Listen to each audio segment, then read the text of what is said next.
ટૂંકમાં જ્યારે જે તે પ્રક્રિયકો અને નિપાજ એ નિપજના રાસાયણિક સૂત્ર કે સંજ્ઞા દ્વારા આપણે દર્શાવીએ તો વધારે સરળ રીતે તમે દર્શાવી શકો. હવે આ રાસાયણિક સમીકરણ છે એ રાસાયણિક સમીકરણનું સંતુલન, કારણ કે અહીંયા તમે જુઓ તો હું તમને થોડી વાર માટે 9મા ધોરણમાં લઈ જાઉં, ખાલી તાજું કરાવવા માટે તમારે યાદ કરવાનું છે કે 9મા ધોરણની અંદર તમે દળ સંચયનો નિયમ ભણ્યા હતા.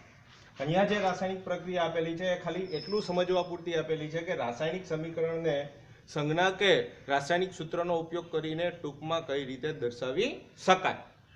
ખરેખર આ રાસાયણિક સમીકરણ છે એ જો દળ સંચયના નિયમ પ્રમાણે જોઈએ તો સાચું નથી. એટલે સાચું નથી મીન્સ દળ સંચયના નિયમ પ્રમાણે કે ડાબી બાજુએ જે પ્રક્રિયકો છે એની અંદર રહેલા જે તે તત્વો છે, તત્વના પરમાણુની સંખ્યા એ જમણી બાજુએ રહેલી જે નિપજ છે એમાં રહેલા તત્વોની સંખ્યા એ સરખી નથી. એટલે દળ સંચયના નિયમ પ્રમાણે તો હવે કોઈ પણ રાસાયણિક પ્રક્રિયા છે એ રાસાયણિક પ્રક્રિયાને દળ સંચયના નિયમ પ્રમાણે સંતુલિત કરવી પડે. આપણે દળ સંચયનો નિયમ ભણી ગયા હતા કે પ્રક્રિયકોમાં રહેલા જે તે તત્વના પરમાણુની સંખ્યા જેટલી હોય એટલી જ નિપજમાં રહેલા જે તે તત્વના પરમાણુઓની સંખ્યા હોવી જોઈએ. એટલે કે દ્રવ્ય છે એ દ્રવ્ય નવું ઉત્પન્ન કરી શકાતું નથી કે દ્રવ્યનો નાશ થઈ શકતો નથી. દળ સંચયનો નિયમ. તો એ પ્રમાણે હવે રાસાયણિક પ્રક્રિયા છે એ રાસાયણિક પ્રક્રિયાનું સંતુલન એ કઈ રીતે થાય એ આપણે અહીંયા જોવાનું છે.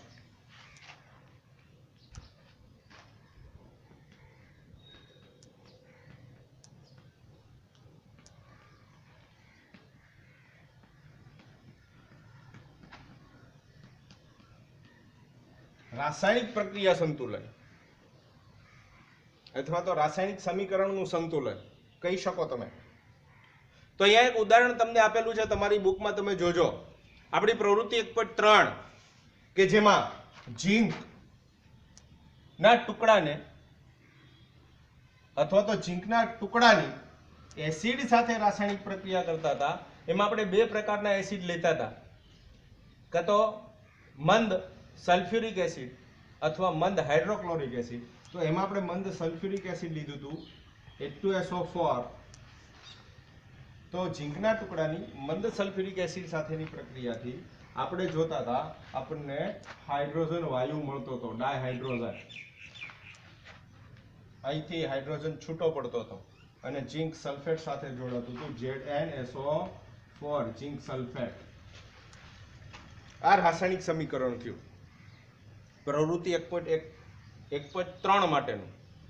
તો અહીંયા તમે જુઓ તો ડાબી બાજુએ જે પ્રક્રિયકો છે એ અને જમણી બાજુએ જે નિપજ છે, તો ડાબી બાજુએ આપણે જોઈએ તો ડાબી બાજુએ અને જમણી બાજુએ રહેલા જે તે તત્વના પરમાણુઓની સંખ્યા આપણે જોઈએ તો ડાબી બાજુએ સૌથી પહેલા જોઈએ ઝીંક. તો ઝીંકનો એક જ પરમાણુ છે. તો જમણી બાજુએ પણ ઝીંકનો એક જ પરમાણુ છે, બીજે ક્યાંય ઝીંક નથી.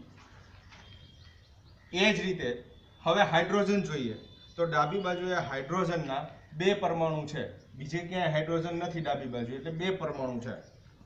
એ જ રીતે જમણી બાજુએ તમે જુઓ તો હાઇડ્રોજનના બે પરમાણુ છે. અને હવે જોઈએ ઓક્સિજન. તો ડાબી બાજુ ઓક્સિજનના કુલ 4 પરમાણુ છે. એ જ રીતે જમણી બાજુએ ઓક્સિજનના 4 પરમાણુ છે. તો અહીંયા તમે જોશો તો આ રાસાયણિક પ્રક્રિયા છે. રાસાયણિક પ્રક્રિયામાં ડાબી બાજુ જે પ્રક્રિયકો છે એ પ્રક્રિયકોમાં રહેલા જે તે તત્વો કે દ્રવ્યો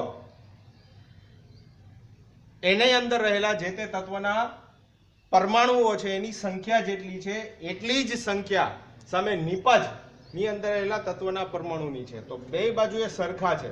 એનો મતલબ એવો કે આ સમીકરણ રાસાયણિક રીતે સંતુલિત છે, દળ સંચયના નિયમ પ્રમાણે સંતુલિત છે. હવે આગળ જોઈએ, જો કોઈ સમીકરણ છે અથવા તો રાસાયણિક પ્રક્રિયા છે એ સંતુલિત કરવી હોય તો હવે તમારી બુકની અંદર એક બીજી રાસાયણિક પ્રક્રિયા આપેલી છે એના ઉપરથી આપણે રાસાયણિક પ્રક્રિયાનું સંતુલન ભણવાના છીએ. Fe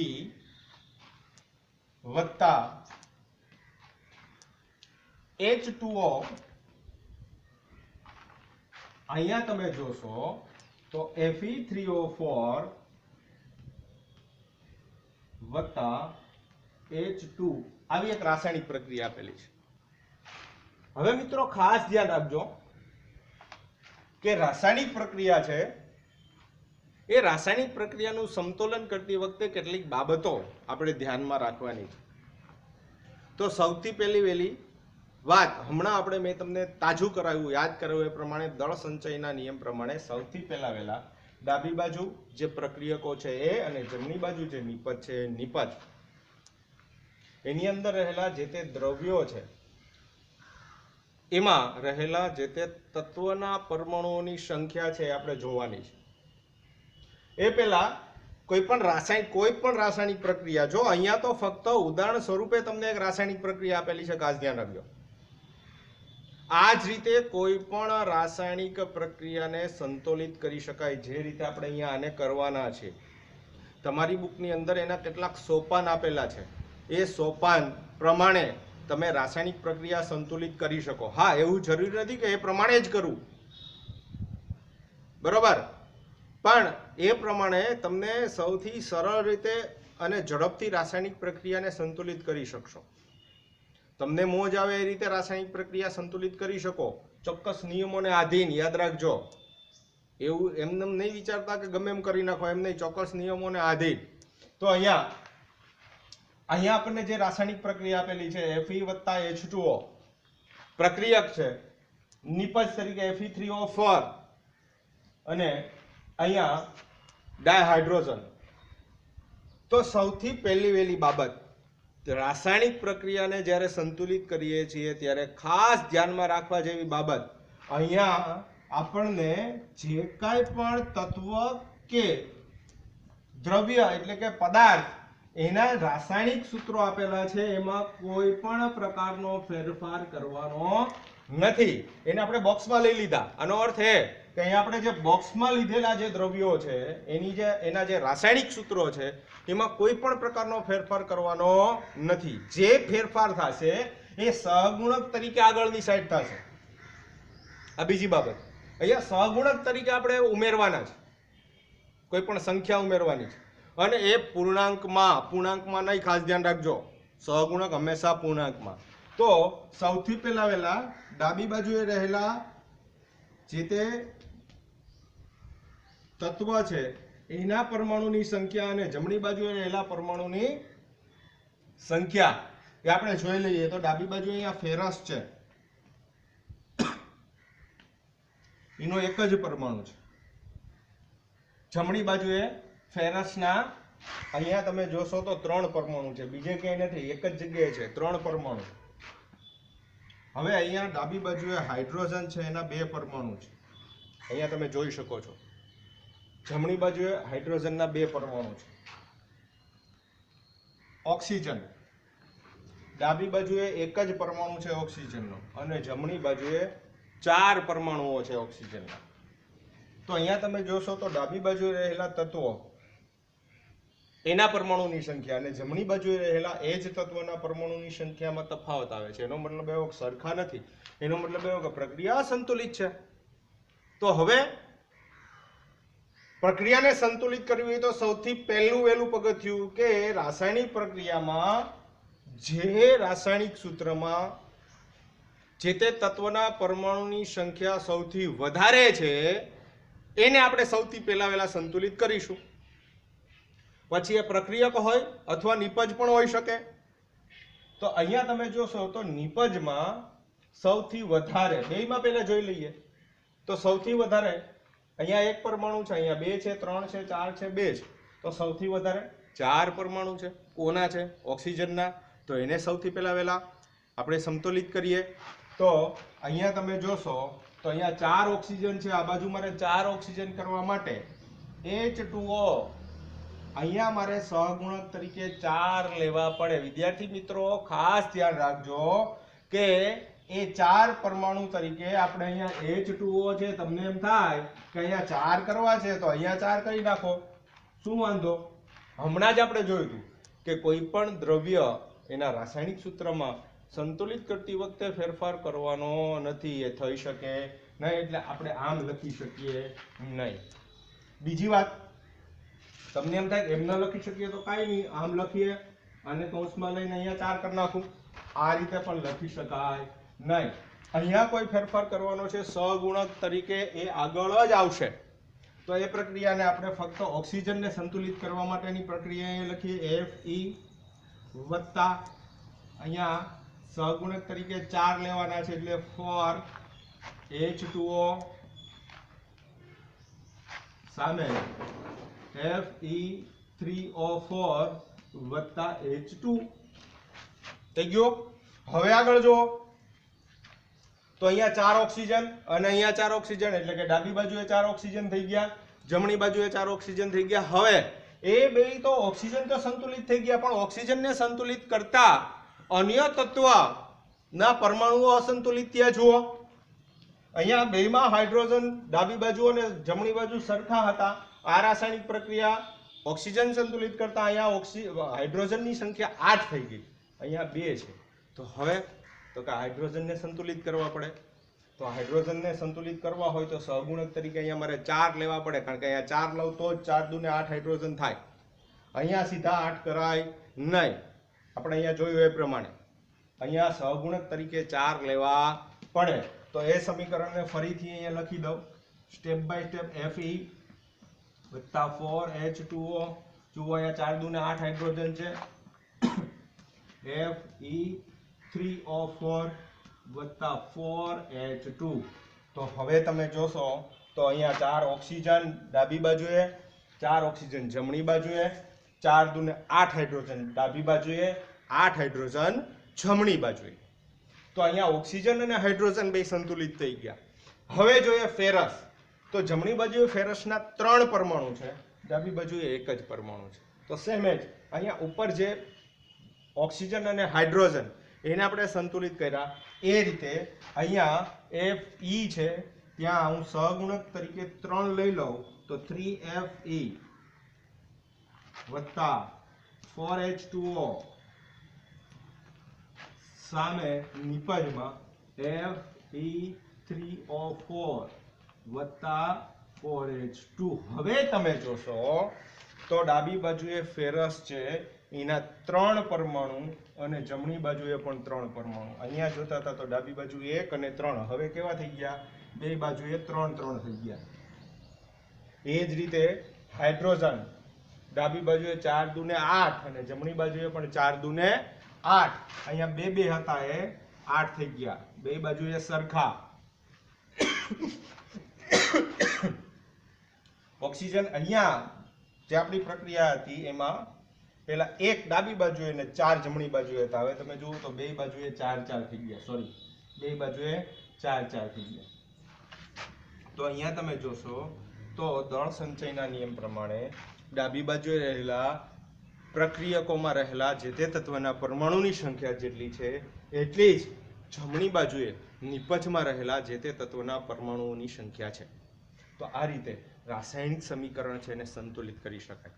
રાસાયણિક સમીકરણને સંતુલિત કરવાની આ જે પદ્ધતિ છે એને હીટ એન્ડ ટ્રાયલ પદ્ધતિ કહેવાય. ખાસ યાદ રાખજો, હીટ એન્ડ ટ્રાયલ, એને હીટ એન્ડ ટ્રાયલ પદ્ધતિ કહેવામાં આવે.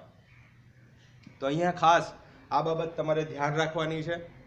હવે આગળ બીજી એક વાત, જ્યારે રાસાયણિક સમીકરણ પ્રક્રિયા સ્વરૂપમાં લખીએ છીએ, એટલે કે રાસાયણિક પ્રક્રિયાને સમીકરણના સ્વરૂપમાં લખીએ છીએ, ત્યારે જે તે રાસાયણિક પ્રક્રિયામાં રહેલા જરૂરી દ્રવ્યો છે કે પદાર્થો છે કે જે તે તત્વ છે એ કયા સ્વરૂપમાં લીધું એ દર્શાવવું જરૂરી છે. જ્યારે જરૂરી હોય ત્યારે દર્શાવવું જરૂરી છે. તો એના માટે તો કે જે તે રાસાયણિક પ્રક્રિયા છે એ રાસાયણિક પ્રક્રિયામાં જે તે તત્વ કે દ્રવ્ય છે એના રાસાયણિક સૂત્રની બાજુમાં જમણી બાજુએ કૌંસમાં સ્મોલ અક્ષરમાં એ દ્રવ્ય છે એનું ભૌતિક સ્વરૂપ દર્શાવવું જરૂરી છે. તો એમાં જો દ્રવ્ય ઘન સ્વરૂપે હોય, જો દ્રવ્ય ઘન સ્વરૂપે હોય તો એના માટે સ્મોલ s લખીએ છીએ સોલિડ. જો દ્રવ્ય પ્રવાહી સ્વરૂપે હોય તો એના માટે સ્મોલ l લખીએ છીએ લિક્વિડ. જો દ્રવ્ય વાયુ સ્વરૂપે હોય તો એના માટે સ્મોલ g લખીએ છીએ ગેસ. અને જો દ્રવ્ય જલીય દ્રાવણ એટલે કે પાણીમાં બનાવેલા દ્રાવણ સ્વરૂપે હોય તો એના માટે જલીય દ્રાવણ માટે AQ aqueous એમ લખીએ છીએ. આ રાસાયણિક પ્રક્રિયામાં Fe અહીંયા તમે જોઈ શકો છો સ્મોલ s. અહીંયા પાણી છે વરાળ સ્વરૂપે છે એટલે સ્મોલ g. અહીંયા Fe3O4 જે ઓક્સાઇડ મળે છે એ સોલિડ સ્વરૂપે અને હાઇડ્રોજન છે એ વાયુ સ્વરૂપે મળે. તો આ રીતે જે તે રાસાયણિક પ્રક્રિયા છે એ રાસાયણિક પ્રક્રિયામાં એનું ભૌતિક સ્વરૂપ જરૂરી હોય ત્યાં દર્શાવવું પડે. હવે આગળ તમે જોશો તો રાસાયણિક પ્રક્રિયામાં આ જે તીર છે એ તીરની ઉપર અથવા નીચે હવે જુદી જુદી રાસાયણિક પ્રક્રિયાઓ જુદા જુદા પરિબળો હેઠળ થતી હોય. દાખલા તરીકે કોઈ વાતાવરણીય દબાણ હેઠળ થતી હોય, કોઈ તાપમાન છે, કોઈ ગરમી છે, કોઈ ઉદ્દીપકની હાજરીમાં થતી હોય. તો આવા જે પરિબળો છે એ આપણે કાં તો તીરની ઉપર અથવા તો નીચે દર્શાવવાના હોય છે. તમને તમારી ટેક્સ્ટ બુકની અંદર આ જે મુદ્દો છે રાસાયણિક પ્રક્રિયાનું સમતુલન એમાં સૌથી છેલ્લે બે પ્રક્રિયા આપેલી છે. એ બે પ્રક્રિયામાં એ પરિબળો છે એ તમને તીરની ઉપર કે નીચે દર્શાવેલા છે. એક કાર્બનની ઓક્સિજન સાથેની પ્રક્રિયા છે સાહેબ મારા ખ્યાલ પ્રમાણે, અને બીજી એક પ્રકાશ સંશ્લેષણની પ્રક્રિયા છે. એ બે પ્રક્રિયા તમે જોજો, એમાં તીરની ઉપર કે નીચે એ પરિબળ છે ચોક્કસ એ તમને જોવા મળશે. હવે આપણે તમારે પ્રવૃત્તિ 1.1 આપણે શરૂઆતમાં અહીંયા મેગ્નેશિયમની ઓક્સિજન સાથેની જે પ્રક્રિયા હતી એ આપણે એમને છોડી દીધી હતી. એનું સંતુલન તમારે કરવાનું છે. એનું સંતુલન તમારે કરવાનું છે. એ પ્રક્રિયા અહીંયા લખું છું, જોજો. મેં આમ લીધી હતી Mg વત્તા O2, અહીંયા MgO. આ પ્રક્રિયાનું સંતુલન કરી અને કોમેન્ટ બોક્સમાં લખજો કે જેથી મને ખ્યાલ આવે કે તમે જે આ ટોપિક જોયેલો છે એ સરખી રીતે સમજ્યા છો કે નહીં. એ ઉપરાંત પાછળ કેટલાક પ્રશ્નો આપેલા છે આ ટોપિક પૂરો થાય ત્યારે, HOTS જેને આપણે કહીએ છીએ, એ પણ જોજો. એમાં કાંઈ ન સમજાય તો મને કોમેન્ટ બોક્સમાં લખજો, હું તમને એનો ઉત્તર આપીશ. તો આજે આ રાસાયણિક પ્રક્રિયા સમીકરણ અને એનું સંતુલન અહીંયા સુધી આપણે રાખીએ. આગળ એના પ્રકારો વિશે આપણે જોઈશું.